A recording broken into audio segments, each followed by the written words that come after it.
मातृ नर्मदे। अभी अभी पहुंचे हैं हम माँ नर्मदा जी के परिक्रमा पथ पर, जो पवित्र तीर्थ क्षेत्र है शूलपाणेश्वर।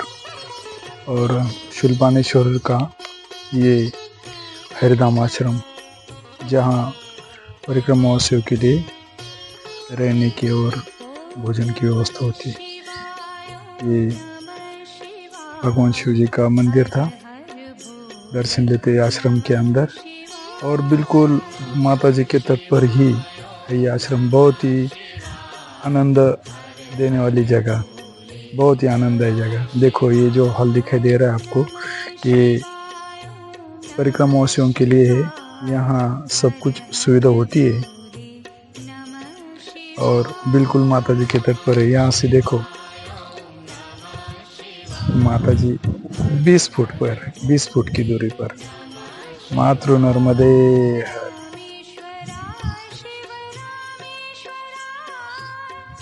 देखो कितना भाग्य का क्षण, बिल्कुल माता जी के तट पर ही रुकने वाले हैं हम कुछ दिनों के लिए।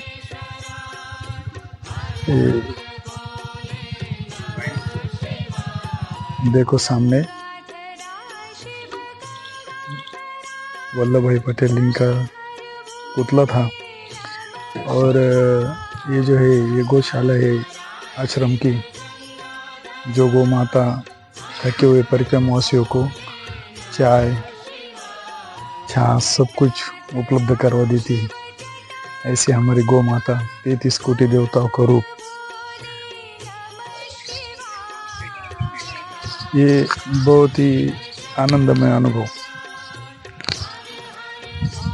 जब भी आप आओगे तो जरूर ये आश्रम में रुकना, हरिधाम आश्रम। और ये पगडंडी का रास्ता, अभी हम निकल रहे हैं शूलपाणेश्वर के दर्शन के लिए।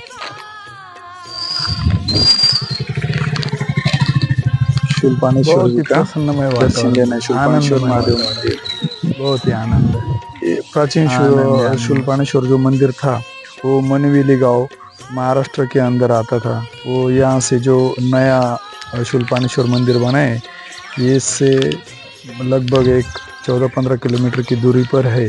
लेकिन वो जो प्राचीन मंदिर था वो सरदार सरोवर जो प्रकल्प है उसके अंदर चला गया, इसलिए गुजरात गवर्नमेंट ने ये नया शूलपाणेश्वर मंदिर बनाया है। ये पगडंडी का रास्ता, बहुत ऐसे रास्ते होते चलना पड़ता है, लेकिन वो आनंद अलग होता है। माता जी की कृपा साथ में होती है। ये देखो पीछे बच्चे चल रहे, हाथ कर रहे, नर्मदे है, नर्मदे है। और हम जा रहे शूलपाणेश्वर जी के मंदिर में। सामने ही ये माता जी के तट पर घाट बना है।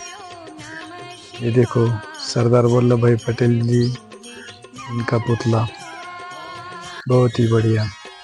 और हम अब जहाँ आए हैं वहाँ है माँ नर्मदा जी की आरती होती है, वही पवित्र घाट। जैसे काशी में, ऋषिकेश में माँ गंगा जी की आरती होती, वही धरती पर यहाँ इस तट पर माँ नर्मदा जी की आरती होती है। और इसके कारण इसे पुलिस बंदोबस्त भी दिया है इधर। वैसे भी आप देख रहे हो अभी बीच बीच में आतंकवादी हमले होते, तो इसके कारण पुलिस प्रोटेक्शन भी बहुत बड़ा है। ये देखो ये घाट है, ये घाट पर माँ नर्मदा जी की आरती होती है शाम को 7:30 बजे।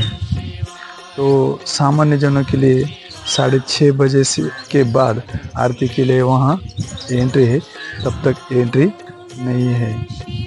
अभी तक तो कोई दिखाई नहीं दे रहा है पुलिस यहाँ, लेकिन होंगे शायद। वो बाजू में थी ना उनकी जो टेंट लगाया होता है, वो टेंट होता है, वो टेंट के अंदर होगी शायद। ठीक है, तो देखो पुलिस गाड़ी भी आ गई। ये देखो पुलिस गाड़ी भी आ गई। यहाँ पे पुलिस प्रोटेक्शन होता है जगह को। यहाँ मगरमच्छ है के साथ बात करते हैं। देखो ये सब देखते देखते पवित्र, अतिशय बहुत ही महत्वपूर्ण ऐसा ये शूलपाणेश्वर जी का जो मंदिर है, महादेव मंदिर, इसका हम दर्शन लेने वाले हैं। हम नीचे जा सकते? नहीं अभी नहीं। अभी नहीं, नीचे अलाउड ही नहीं। अभी नहीं। हाँ। अभी वो आरती के समय पे जा सकते हो 6:30 हमको 6 बजे। अच्छा 6:30 बजे। अच्छा अच्छा, तब तक नहीं। अच्छा अच्छा। आपको अब स्नान उधर से करना वो है गेट है ना, हाँ तो आगे वहीं से जा मंदिर सकते है, हो। वहीं चले जाइए, वहीं से वो मंदिर वाले सेफ्टी करके आपको पानी नहीं में। वो बनाया है, वो गेट है ना। वो अलाउड नहीं कर रहे क्योंकि वहाँ मगरमच्छ भी बहुत ज़्यादा होते हैं और रिस्क नहीं लेना चाहते। जो सामने आप देख रहे हो त्यागी जी का आश्रम है, भारतीय आश्रम बोलते हैं, वहाँ भी परिक्रमावासियों की सेवा होती है। तो चलो अब हम जानेंगे शूलपाणेश्वर जी का महत्व और पौराणिक कथा।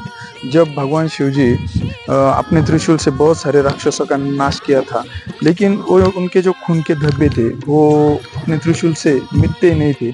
तो वो भ्रमण करते करते जब इस जगह पे आए तो उन्होंने ये त्रिशूल को, यहाँ जो दो नदियों का संगम है, एक माँ नर्मदा जी और देवगंगा नदी, ये संगम के बीच में यहाँ त्रिशूल मार दिया था। तो अंदर से जो जल निकला, जो पानी निकला, उससे वो त्रिशूल के खून के धब्बे नष्ट हो गए। मतलब उनका संचित कर्म जो था वो नष्ट हो गया।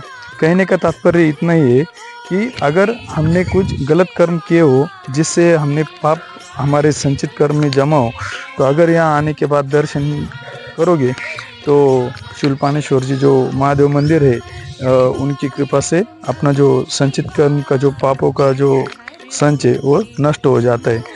तो इस तरह ये पौराणिक मान्यता के अनुसार ऐसा है कि भगवान शिव ने ही यहाँ स्वयंभू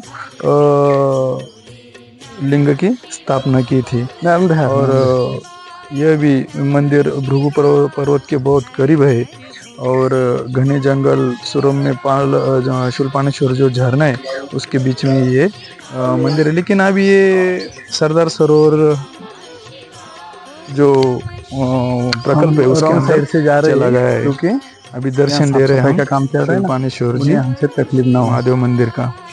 तो देखो ये अंदर अभी आपको दिखाई देगा शूलपाणेश्वर महादेव मंदिर। बहुत ही पवित्र ऐसा तीर्थ क्षेत्र, यहाँ दो नदियों का संगम है, माँ नर्मदा और देवगंगा नदी। देखो हम अभी मंदिर के अंदर आए, सामने ही माँ नर्मदा जी की मूर्ति है। नर्मदे नर्मदे दर्शन हमें हो रहा है माँ नर्मदा जी का। बहुत ही भाग्य का समय है, कुछ तो पूर्व जन्मों का संचित पुण्य किया हो, इसके कारण हमें ये इतना शक्तिशाली स्थल का दर्शन हो रहा है बैठे बैठे। ये देखो ये स्वयंभू पिंड है।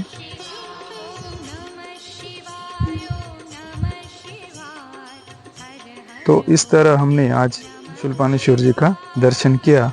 इस चैनल को सब्सक्राइब करें और ऐसे अलग अलग नए नए दर्शन प्राप्त करें। नर्मदे हर।